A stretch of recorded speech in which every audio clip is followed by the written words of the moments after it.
मित्रों नमस्कार, मैं are Yadav Hindi Guru channel में आपका बहुत बहुत स्वागत करता हूं। मित्रों, मैंने वर्तनी एवं वाक्य शुद्धि के क्रम में इसके पहले वाक्य शुद्धि में एक वीडियो दिया है और शब्दों के बारे में तो मैंने इसके पहले कई वीडियोज दिया है। तो आपको उसी क्रम में आगे देखना है कि मैंने आपसे बताया था कि अन्वय में कई प्रकार की शुद्धियाँ होती हैं। जैसे मैंने आपसे बताया था कि कर्ता और क्रिया संबंधी मेल क्या होता है, ठीक, और कर्म क्रिया संबंधी क्या मेल होता है। तो उसके बाद में आप देख लीजिए, लिखा हुआ है कि यदि वाक्य में स्त्रीलिंग और पुल्लिंग के अनेक कर्ता हूँ, यानी कि कई स्त्रीलिंग पुल्लिंग करता हूँ, तब क्रिया अंतिम कर्ता के लिंग के अनुसार बहुवचन में होगी। ठीक, यानी कि कई कर्ता लिखे हों। जैसे उदाहरण के रूप में आप देख लीजिए कि लिखा गया है कि 2 लड़के 4 लड़कियां और 3 साधु एक साथ जा रहे हैं। तो इसमें स्त्रीलिंग और पुल्लिंग कई करता है। जैसे ये देखिए 2 लड़के, ये पुल्लिंग है, बहुवचन लिखा गया है। ये पुल्लिंग स्त्रीलिंग बहुवचन लिखा गया है। इसके बाद में फिर देखिए यहाँ पर पुल्लिंग लिखा गया है और बहुवचन लिखा गया है। तब आपको ध्यान रखना है कि जो अंतिम कर्ता है, ये अंतिम कर्ता हो गया। अब कर्ता तो ये भी हैं, लेकिन ये अंतिम कर्ता है। तो क्रिया मैंने लिखा है कि अंतिम कर्ता के अनुसार बहुवचन में लिखी जाएगी। तो देखिए यहाँ पर लिखा गया है कि जा रहे हैं। तो आपको यही ध्यान देना है कि वाक्य जब आता है कि निम्नलिखित वाक्यों में कौन वाक्य शुद्ध है या अशुद्ध है, तब आपको वहाँ पर ध्यान देना पड़ता है कि क्या वाक्य सही है कि नहीं सही है। तो अगर यहाँ पर स्त्रीलिंग शब्द लिखा हो, ठीक, हम यहाँ पर लिख दें 4 महिलाएं। यहाँ पर अगर हम लिख दें 4 महिलाएं, तब यहाँ पर होगा जा रही हैं। ठीक, मैंने एक उदाहरण लिखा है, और भी उदाहरण आप लिख सकते हैं कि जैसे यहाँ पर पुल्लिंग था तो मैंने यहाँ पर पुल्लिंग लिखा। अगर यहाँ पर स्त्रीलिंग होगा तो यहाँ पर स्त्रीलिंग लिखा जाएगा। ठीक, तो ऐसे वाक्य बहुत आते हैं कि 2 भेड़ 4 बकरियाँ 2 हाथी एक घाट पर पानी पीते हैं। ठीक, तो हाथी क्या है, पुल्लिंग है, इसलिए वहाँ पर जो क्रिया लगेगी वो क्या लगेगी, पुल्लिंग में लगेगी। तो आप इसके बहुत सारे उदाहरण ऐसे समझ सकते हैं। जैसे मैंने एक उदाहरण बता दिया, तो इसी के तहत और भी उदाहरण मिल जाएंगे आपको। इसके बाद देखिए अगला पॉइंट, यदि वाक्य तीनों पुरुषों में लिखा गया हो। पुरुषों के बारे में मैंने आपसे बताया था जब मैं सर्वनाम आपको बता रहा था। ठीक, सर्वनाम में मैंने आपको बताया था कि 3 पुरुष होते हैं, जिसको आप बताते हैं कि प्रथम पुरुष को अन्य पुरुष भी कहते हैं, मध्यम पुरुष और उत्तम पुरुष। 3 पुरुष होते हैं। तो ये वाक्य में मान लीजिए कि तीनों पुरुष आ गए। ठीक, जैसे यहाँ पे लिखा गया है यदि वाक्य तीनों पुरुषों में लिखा गया हो, तब वाक्य में पुरुषों का क्रम क्या होगा। तो सबसे पहले प्रथम पुरुष या अन्य पुरुष लिखा जाएगा, फिर इसके बाद में ये पहले मध्यम पुरुष लिखा जाएगा, फिर प्रथम पुरुष या अन्य पुरुष लिखा जाएगा, फिर उत्तम पुरुष लिखा जाएगा। यानी कि जो लिखने का क्रम होगा वो इस प्रकार से होगा कि सबसे पहले मध्यम पुरुष, फिर अन्य पुरुष, फिर उत्तम पुरुष। यानी कि अगर वाक्य लिखा गया है, ऐसे लिखा गया है, उदाहरण के लिए मैंने बताया है कि मैं, तुम और वह मेला देखने चलेंगे। अब ये वाक्य लिखा गया है तो पहली बात तो ये वास्तविकता में गलत लिख दिया गया है, वाक्य ही गलत लिख दिया गया है। क्योंकि जो ये पुरुष लिखा गया है, ये तीनों पुरुष लिखे गए हैं, ये क्रम में नहीं लिखे गए। ठीक, लिखने का जो क्रम होता है वो क्या होता है, सबसे पहले मध्यम पुरुष लिखा जाता है, फिर अन्य पुरुष लिखा जाता है, उसके बाद में उत्तम पुरुष लिखा जाता है। इसलिए आपको पता होगा जो मैं लिखा गया है ये उत्तम पुरुष लिखा गया है, ये उत्तम पुरुष है। तुम क्या है, ये मध्यम पुरुष है, वह क्या है, अन्य पुरुष है। ठीक, तो आप समझ गए होंगे कि वास्तव में ये वाक्य ही गलत लिख दिया गया है। तो जब वाक्य में आता है, त्रुटियों में देता है, तो आपको लगता है ये वाक्य सही है, लेकिन जब आप नियम कानून व्याकरणिक नियम पर आएंगे तब आपको पता चलेगा वास्तव में ये सही लिखा गया है कि गलत लिखा गया है। तो कुल मिलाकर के ये गलत लिख दिया गया है। इसको सही कैसे करेंगे, इसको सही करने का तरीका मैंने बताया आपसे कि सबसे पहले क्या लिखेंगे आप, मध्यम पुरुष लिखेंगे, इसके बाद में क्या लिखेंगे, अन्य पुरुष लिखेंगे, तब उत्तम पुरुष लिखेंगे।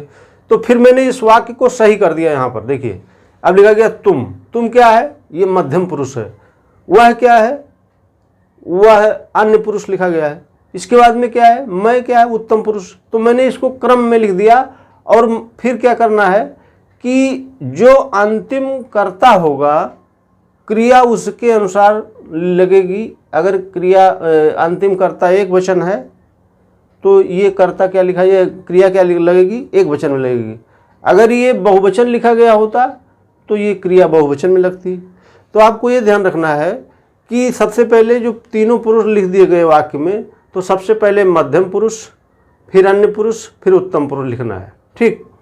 दूसरी चीज कि अगर अंतिम कर्ता अंतिम पुरुष एक वचन है तो क्रिया एक वचन में, अगर ये बहुवचन में लिखा गया शब्द है तो ये क्रिया बहुवचन में लगेगी। तो आप ये समझ गए होंगे, ये वाक्य बहुत पूछा जाता है और ये फिर पूछ लिया जाएगा। इसमें से देख लीजिए कि अगला नियम क्या है, संज्ञा और सर्वनाम संबंधी मेल क्या होता है। ठीक, जैसे मैंने बताया था आपसे कि संज्ञा और सर्वनाम में भी मेल होता है। तो आपको जब प्रॉपर पीसीएस मेंस लिखते होंगे तो उसमें पूछता है सवाल कि निम्नलिखित वाक्यों को शुद्ध कीजिए और अशुद्धियों के प्रकार को भी बताइए। तब आपको इस अशुद्धि को शुद्ध करना है और उसके प्रकार को बताना है। तो जैसे मान लीजिए कि ये लिख दिया गया, इस प्रकार से लिखा गया था, कोई वाक्य आया तो आप क्या बताएंगे, तो इसको वाक्य शुद्धि में बताएंगे और ये किस प्रकार की शुद्धि है, ये इसमें जो लिखा गया वाक्य है इसमें किस प्रकार की शुद्धि है। अभी मैंने इसके पहले बताया आपको कि किस प्रकार की शुद्धि के अंतर्गत आता है। ठीक, तो ये संज्ञा और क्रिया के संबंधी मेल है। और ये क्या है, और अगर आप इस संज्ञा और क्रिया याद नहीं आ रहा तो आप अन्वय संबंधी मेल लिख सकते हैं। ठीक, तब भी आपको नंबर मिल जाएगा। इसके बाद में ये लिखा गया है यहाँ पर तीनों पुरुषों में अगर वाक्य लिखा गया है तो ये पुरुष संबंधी मेल है, ऐसे कह सकते हैं। अगर ये वाक्य लिखा गया है संज्ञा और सर्वनाम में, जैसे वाक्य में अनेक संज्ञा या कर्ता के साथ सर्वनाम आए। ठीक, यानी कि कई संज्ञा या कर्ता आ रहे हैं तो उसके लिए जो सर्वनाम लगता है वह बहुवचन में लगता है।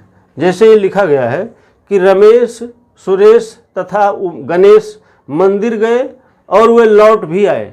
ठीक, तो ये सबके लिए, जैसे ये जितने भी कर्ता मैंने लिखा था तो कर्ता के लिए जैसे रमेश, सुरेश, गणेश मंदिर गए, वे लौट भी आए। देखिए बीच में मैंने कामा लगाया है, तो कामा का मतलब होता है कि कोई शब्द यहाँ लिखा होता है जिसको कॉमन सेंस के आधार पर समझा जाता है। तो यहाँ पर हम लिख सकते हैं और। ठीक, तो इसका मतलब जो कामा लग गया इसका मतलब कोई शब्द यहाँ लिखा गया है। ठीक है, या तो अगर कामा हटा देंगे तो कुछ सब वो शब्द लिखना पड़ेगा हमको। ठीक, मैंने वैसे शब्द लिखा नहीं है। तो वह, ये जो वह है ये बहुवचन है और क्या है, सर्वनाम है। तो मैंने क्या लिखा है कि यदि वाक्य में अनेक संज्ञा या कर्ता के साथ सर्वनाम आए तब वह बहुवचन में लिखा जाएगा। यानी कि ये जो बहुवचन, जो सर्वनाम होगा वो बहुवचन में लिखा जाएगा। बात समझ गए? तो ये आपको इतनी बात समझ में आ गई। और देखिए वाक्य शुद्धि में बहुत सारे नियम होते हैं, जिस नियम को आप पॉइंट वाइज ऐसे नोट कर लीजिए। तो मैं और नियम लिखवा देता हूँ आपके लिए। जैसे आप नोट करके ऊपर लिख दीजिए, कुछ ध्यान देने योग्य बातें। ऊपर पॉइंट लिखिएगा, कुछ ध्यान देने योग्य बातें, और उसके अंतर्गत हम आपको बताते हैं कि क्या लिखना है। जैसे मैंने लिख दिया यहाँ पर कुछ ध्यातव्य बातें। ध्यातव्य का मतलब होता है ध्यान देने योग्य। ठीक, इसके बाद लिखिए यहाँ पे, जैसे आप लिखते हैं पॉइंट आता है कि प्रत्येक, कोई, किसी, ये शब्द आते हैं। आपने देखा होगा वाक्य में ये शब्द बहुत आते हैं। तो पहला नियम इसमें क्या है कि ये शब्द बहुवचन, ये शब्द एक वचन में प्रयोग किए जाते हैं। यहाँ पर आप नोट करके लिखेंगे कि ये शब्द क्या होंगे। आप कॉपी निकाल लीजिए, कलम निकाल लीजिए, तो आपको आसानी हो जाएगी। एक वचन में, यानी कि अगर ये वाक्य में शब्द आ रहे हैं तो उसकी जो क्रिया लगेगी वो क्या लगेगी, एक वचन में लगेगी। यानी कि इनके साथ में, दूसरा पॉइंट नोट करिएगा कि इनके साथ भी का प्रयोग गलत है। जैसे आप बोलते हैं कि किसी, ऐसे वाक्य लिखा रहेगा, किसी भी कीमत पर मैं जाऊंगा, ऐसे वाक्य लिख दिया गया तो आपको लगेगा कि वाक्य सही है, लेकिन वास्तविकता में ये वाक्य गलत है। ठीक, क्यों? क्योंकि यहां पर भी का प्रयोग मैंने कहा गलत है। ठीक, आप नोट करके 2 पॉइंट मैंने इसमें बताया है कि प्रत्येक, कोई, किसी, ये शब्द एक वचन में प्रयोग किए जाते हैं। दूसरा पॉइंट मैंने लिखवाया है इनके साथ भी का प्रयोग गलत है। ठीक, तो अगर ऐसे वाक्य आ रहा है तो आप समझिएगा कि ये वाक्य गलत है। सही कैसे होगा, इसको आप हटा दीजिए, अब सही हो जाएगा। ठीक, आपको धीरे धीरे करके जितने भी वाक्य शुद्धि में परेशानियां हैं वो मैं लिखवाता रहूँगा, आप इसको बस नोट करते रहें और वीडियोज को देखते रहें। अगला पॉइंट लिख लीजिए आप। जैसे आपने पढ़ा होगा से और द्वारा, 2 शब्द है, ये दोनों शब्द का मतलब एक होता है। इन दोनों शब्दों का एक ही मतलब होता है, लेकिन इनका प्रयोग के दृष्टिकोण से अलग अलग जगह पर प्रयोग किया जाता है। ठीक, अगर मैं प्रयोग के दृष्टिकोण से बात करूं तो इनके प्रयोगों में गलतियां हो जाएगी। कैसे गलत होगा, जैसे हमने कहा कि मेरे द्वारा यह कार्य, यह हम ऐसे लिख दें, यह कार्य संपन्न हुआ, संपन्न हुआ, मेरे द्वारा यह कार्य संपन्न हुआ। ठीक, तो आपको ध्यान रखना है कि जो द्वारा है, द्वारा सजीव के लिए प्रयोग किया जाता है और से निर्जीव के लिए प्रयोग किया जाता है। अगर आपको ये याद होगा तो आप इस सवाल को सॉल्व कर लेंगे। जैसे मैंने यहाँ पर ये वाक्य बिल्कुल सही लिखा गया है। ठीक, अब यहाँ पर क्या लिखा होगा, लिखा रहेगा मेरे से यह काम नहीं होगा, मेरे से यह काम नहीं होगा। तब ये कैसा वाक्य हो जाएगा, गलत हो जाएगा। क्यों? क्योंकि ये शब्द, जो से शब्द है, वो नॉन लिविंग के लिए प्रयोग किया जाएगा। ठीक, तो अगर ऐसा लिखा गया है तब तो सही है। और दूसरा वाक्य देख लीजिए आप। जैसे हमने कहा कि कलम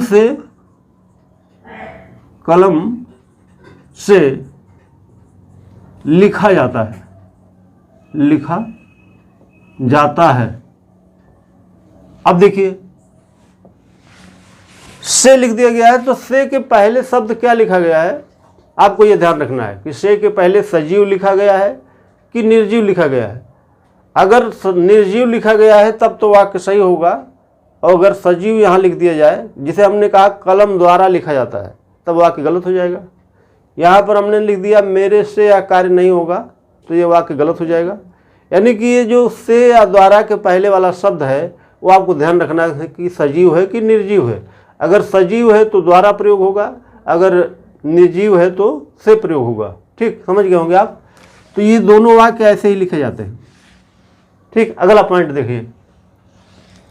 अगला पॉइंट है कि आपने पढ़ा होगा पर, ऊपर और सबसे ऊपर, ये 3 शब्द प्रयोग किया जाता है। सबसे ऊपर, ये बराबर सवाल किया जाता है कि कहाँ पर का प्रयोग किया जाता है, कहाँ पर ऊपर का प्रयोग किया जाता है और कहाँ पर सबसे ऊपर का प्रयोग किया जाता है। तो ये तीनों शब्द अलग अलग जगह पर प्रयोग किए जाएंगे और यहाँ से सवाल बराबर पूछे भी जाते हैं। अब आप समझ लीजिए कहाँ पर का प्रयोग किया जाएगा, कहाँ पर ऊपर का प्रयोग किया जाएगा। तो पहले मैं बता देता हूँ आपको कि नोट करके यहाँ पर लिख दीजिएगा। पर का प्रयोग होगा कम ऊंचाई के लिए। कम ऊंचाई, कम ऊंचाई का मतलब होता है कि कह सकते हैं हम कि पेड़ तक, पेड़ तक, यानी कि जब सवाल पूछा जाएगा कि चिड़िया डाल के ऊपर बैठी है, गलत, क्या लिखना पड़ेगा, क्या सही होगा, चिड़िया डाल पर बैठी है। ठीक, किताब मेज पर है, अगर आपने लिख दिया कि किताब मेज के ऊपर है तो गलत हो जाएगा। क्यों? क्योंकि मैंने लिख दिया है कि पेड़ तक की ऊंचाई के लिए प्रयोग का पर का प्रयोग किया जाएगा। ऊपर का प्रयोग कहाँ किया जाएगा? ये पेड़ से ऊपर, ठीक, यानी कि अधिक ऊंचाई के लिए प्रयोग किया जाता है। अधिक ऊंचाई, अधिक ऊंचाई, अधिक ऊंचाई का मतलब पेड़ से ऊपर का कोई प्रश्न होगा तो उसके लिए ऊपर का प्रयोग किया जाएगा। उदाहरण लिख लीजिए आप, लिखा रहेगा कि मंदिर पहाड़ पर है या मंदिर पहाड़ पर स्थित है, ऐसे वाक्य आएगा तो वाक्य गलत हो जाएगा। उत्तर क्या सही होगा? मंदिर पहाड़ के ऊपर है। अगर ऐसे लिखा गया है तब वाक्य सही है, अन्यथा गलत है। तो आप नोट कर रहे होंगे कि जैसे मैं बता रहा हूँ ऐसे आप नोट कर लेंगे तो आपके लिए बहुत फ़ायदा होगा, और ये हमेशा पूछे जाने वाले प्रश्नों में आता है। तो आप देख लीजिए कि ये ऊपर का प्रयोग कहाँ किया जाएगा और पर का प्रयोग कहाँ किया जाएगा। और देखिए एक शब्द है सबसे ऊपर। सबसे ऊपर का प्रयोग कहाँ किया जाता है? जैसे कार्यालय के लिए या किसी पद के लिए, पद के लिए। अब कहां पर कैसे वाक्य आएगा आप जान लीजिए। वाक्य कैसे आएगा? जैसे लिखा रहेगा कि मैं इस पद पर ऊपर हूं, ठीक, तो ये वाक्य गलत हो जाएगा। मैं इस कार्यालय में सबसे ऊपर पद पर हूं, ठीक है, सबसे ऊपर प्रयोग किया जाएगा। वहां पर ऊपर या पर का प्रयोग नहीं किया जाएगा, ठीक है। यानी कि आपको ध्यान रखना है, कार्यालय या पद जहां पर वाक्य में लिखा हो वहां पर सबसे ऊपर प्रयोग किया जाएगा, ठीक है। मैं इस ऑफिस में सबसे ऊपर हूं, सबसे ऊपर पद पर हूं, ठीक है, ऐसे लिखा रहेगा तब वाक्य सही होगा। अगर ऊपर लिख दिया गया तो वाक्य गलत हो जाएगा। तो ये आप बात समझ गए होंगे कि पर का प्रयोग कहाँ किया जाएगा, ऊपर का प्रयोग कहाँ किया जाएगा और सबसे ऊपर का प्रयोग कहाँ किया जाएगा। तो आपको ध्यान रखना है कि पर का प्रयोग कम ऊंचाई के लिए, यानी कि पेड़ तक की ऊंचाई की ध्यान रखना है आपको, ठीक। जैसे गिलास मेज के ऊपर है ऐसे लिखा रहेगा, गलत है, गिलास मेज पर है, ठीक। फिर लिखा रहेगा कि मंदिर पहाड़ पर स्थित है, गलत, पहाड़ के ऊपर स्थित है, तब सही होगा। फिर पद के लिए मैंने बताया कि मैं इस कार्यालय में सबसे ऊपर पद पर हूँ, तब वाक्य सही होगा। अगर दूसरा कुछ लिखा गया है तो गलत होगा। तो इतनी बात आप समझ गए। और भी बहुत सारी बर्तनी में लिखाता रहूँगा, बस आपको ध्यान रखना है कि वीडियोज़ को बार बार देखते रहना है। और इसका अगर आप नोट बना पाएँ तो बहुत अच्छी बात है, क्योंकि नोट बना लेंगे तो आपके लिए वो और भी एग्जाम्स के लिए या और भी आप रिवीजन करने के लिए बहुत आसानी होगी। और मित्रों, आप ऐसे ही मनोबल हमारा बढ़ाते रहें। बहुत बहुत धन्यवाद आपको। फिर अगला वीडियो हम कल देते हैं।